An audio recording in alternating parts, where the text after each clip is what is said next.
for children? Yes or no, and why? I choose no. I don't think that kids should get participation trophies.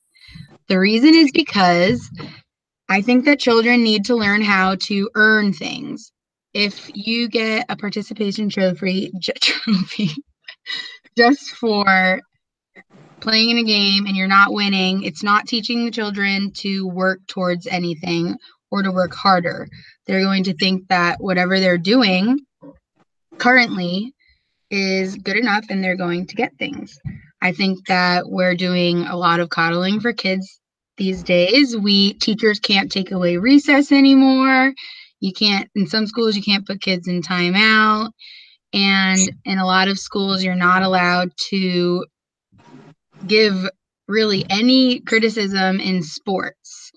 And I think that that's a big problem for younger kids and older kids. My boyfriend coached in a high school lacrosse team, and he would have a kid sit out if they weren't doing as well as the other starters and put somebody else in. And there were two times when a kid quit. Two different kids quit because they were kept out of a game because they were not playing to their best. So I think that that might be a result of this. You get credit for anything you do. You get credit for not trying your absolute best. You get to start in a game even though somebody else played better than you in practice, because everyone should get a turn. But that's not how it works in competitive sports. You should only be able to play when you have earned your position. And I think that to be able to really instill that in children, to be able to act that way when they're older, you need to start when you're young. And that is why participation trophies are not a good idea. Because again, like I had said, if you start a kid off thinking that any type of effort is good enough, they're not going to make it in a competitive sport. I played competitive sports my entire life. I played soccer all throughout college, and I had very hard coaches. And my parents were very hard on me too, but in a tasteful way. And they would give me constructive criticism, which made me want to do better because I wanted to make myself and my parents proud. I personally don't think that my parents would even have let me accept a participation trophy if I was young, unless I really earned the trophy that was being given to me. So, no to participation trophies. That's my opinion. Yay.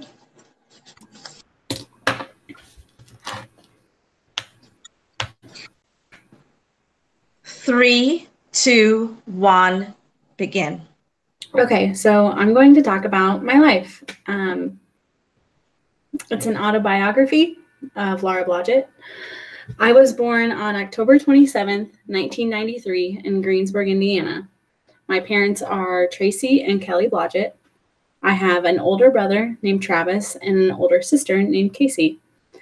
My parents lived in a small rural house outside of Greensburg where we had a huge yard, lots of room to play. We were always rollerblading and sleeping outside in a tent with my siblings, playing with a neighbor girl. We were always running around, playing all the time, always outside. I remember one time my siblings set up a tent and it started to storm and I was asleep outside and they went inside and to go to bed in their beds and they left me outside in the tent.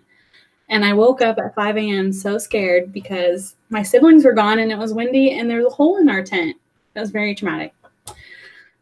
So I lived with my parents in that house until I was about 7. And then my parents divorced and me, my mom, and my siblings moved to a smaller house outside of town. I went to the same school, had the same friends, and I still saw my dad on the weekends. I went to North Decatur Elementary School, and I went to North Decatur Senior High School. In elementary school, I had the two best of friends I met in first grade. Their names were Kyle and Jill. And Kyle and Jill and I have been friends for 20 years now. Jill and Kyle are both going to be my wedding. Jill's going to be my maid of honor, and Kyle's going to be my bridesman. I graduated North Decatur with 76 kids. We had a super small grade. We were all super close. We all go to each other's weddings and congratulate each other on having children.